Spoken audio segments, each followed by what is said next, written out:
In olden times, when wishes still held power, there lived a king with many daughters. The youngest was so lovely that even the sun marveled each time it shone upon her face. Near the castle lay a great dark forest, and beneath an ancient linden tree stood a deep well with water cold as ice.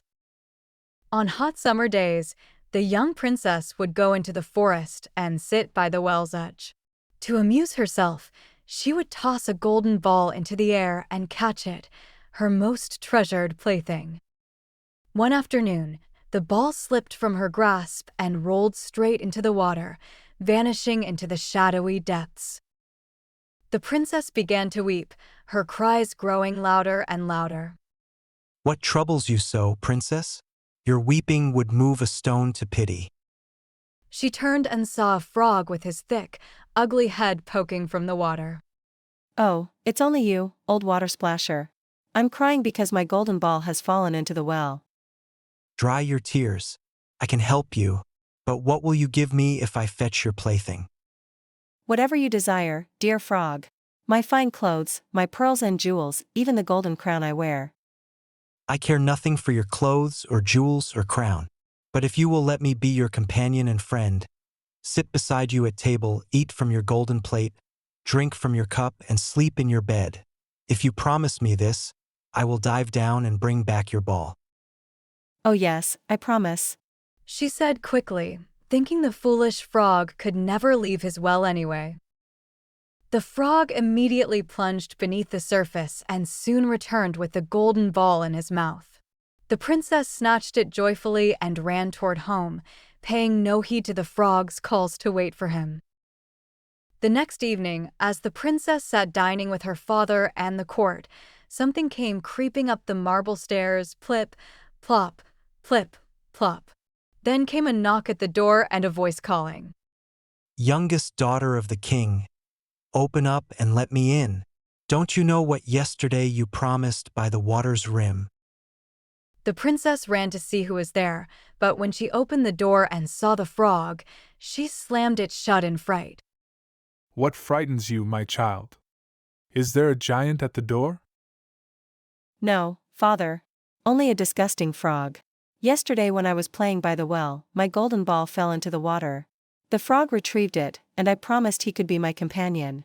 But I never thought he could leave the well. What you have promised you must keep. Let him in.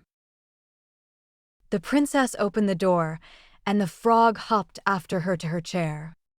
Lift me up beside you. When she hesitated, the king commanded her to obey.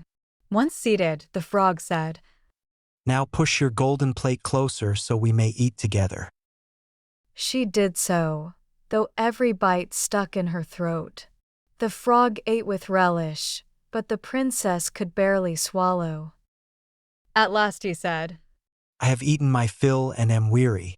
Carry me to your chamber and prepare your bed so we may sleep. The princess began to cry, afraid of the cold, clammy frog who now expected to sleep in her clean, beautiful bed. But the king grew angry. You should not scorn someone who helped you in your time of need. So she picked up the frog with 2 fingers, carried him upstairs, and set him in the corner. But when she lay down to sleep, he crept toward her bed. I am as tired as you. Lift me up or I will tell your father. This made her bitterly angry.